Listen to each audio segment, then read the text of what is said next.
These are the chapters of Bleach that I want to see. I want to see Ichibee and just Captain Ywach just keep fighting anymore because this fight is awesome so far with these two. It's like, literally, they don't even need to spill blood. That's because how powerful Ichibee is with his freaking giant-ass freaking, like, pen that he's able to do. Like, this brush just absolutely annihilates the body. Oh, I've just taken out half your powers. Oh, there you go. There goes your arm. It's like, this motherfucker's awesome so far. It's like, from the start of this chapter, when he was talking shit about him, saying, like, you're just this little brat and stuff like that, like, you know, who the hell would want to listen to you? And it's like, just shit like that. And it's like, obviously, like, they'd had a connection before, but it makes me wonder, like, how long have they known each other and all that, saying, like, you're getting old and all that. It's like, motherfucker, you can talk. You're this, like, old ass in the Soul Palace right now. So it makes me wonder, with Ichibee and also as well Ywach or Juha, that what is their real connection or anything? Like, did they, like, fight once before? Like, were they actually even friends? Like,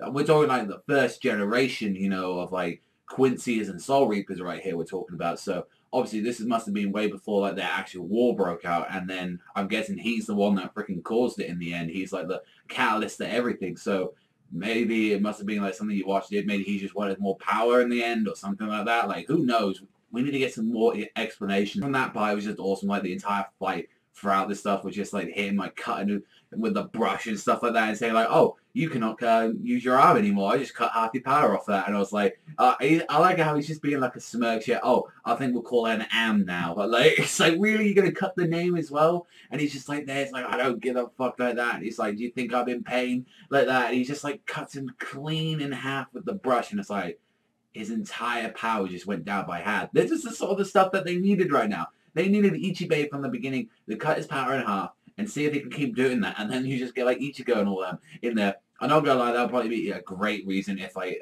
Ichigo has a reason to take him down or something like that. That is actually, like, he has, like, his power cut down, and that means that he's on, like, the same level as Ywach. That would be, like, kind of an interesting thing. But I'm pretty sure we're not gonna have the Ichigo fight against him for a very, very long-ass time. That's, like, probably what I'm thinking.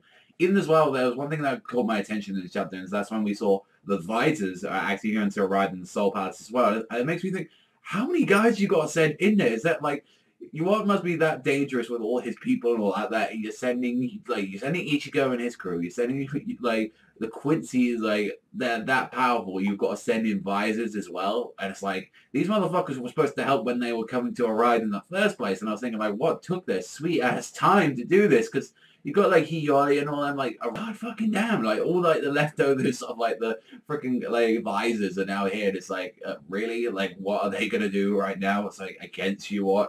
And one thing is, like, it's like, they're telling me, it's like, why couldn't you wait a little bit longer like that? It makes me think of that Urahara as, like, was he a bit rash with his actions, or is he, like, actually, you know, he doesn't really give a fuck if they die or not, as long as it just, you know, keeps alive to the salsa. Because I think in the end of the day, he does care that Ichigo and all them for quite a bit, but it's like, I think in the end he's like, oh fuck, this needs to be done though. If they die, then yeah, fuck it, I'm gonna feel sad. But I don't know, it's just like, I feel like Urahara should be there as well. Like, I feel like with Hiyori, I think, like, he's a strong enough motherfucker, so let him just go in this freaking Bankai or something. We've seen, like, him going against Aizen, so he's strong enough to, like, take him on. And I mean, in the end, he's the one that technically won against Aizen, so have a motherfucker like that. He's got good fucking, like, praises on his books at the moment, so yeah. Still just begs the question, though, like, what really are the, like, the Visors? What are, like, Hiyori and all them going to do? We saw what happened to, like, Kensei and Rose, and they got turned into zombies, and that's another question. Do they actually even know that they're zombies right now? But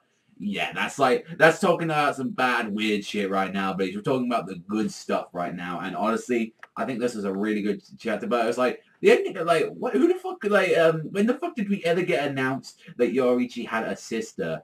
She's now being dragged into it, and I'm sorry, but she honestly seems like a pinhead. She generally, physically looks like a pinhead right now, because she's just like there saying, oh, I bought all this stuff for my sister and everything, and I'm like, really? You seem like a massive pinhead.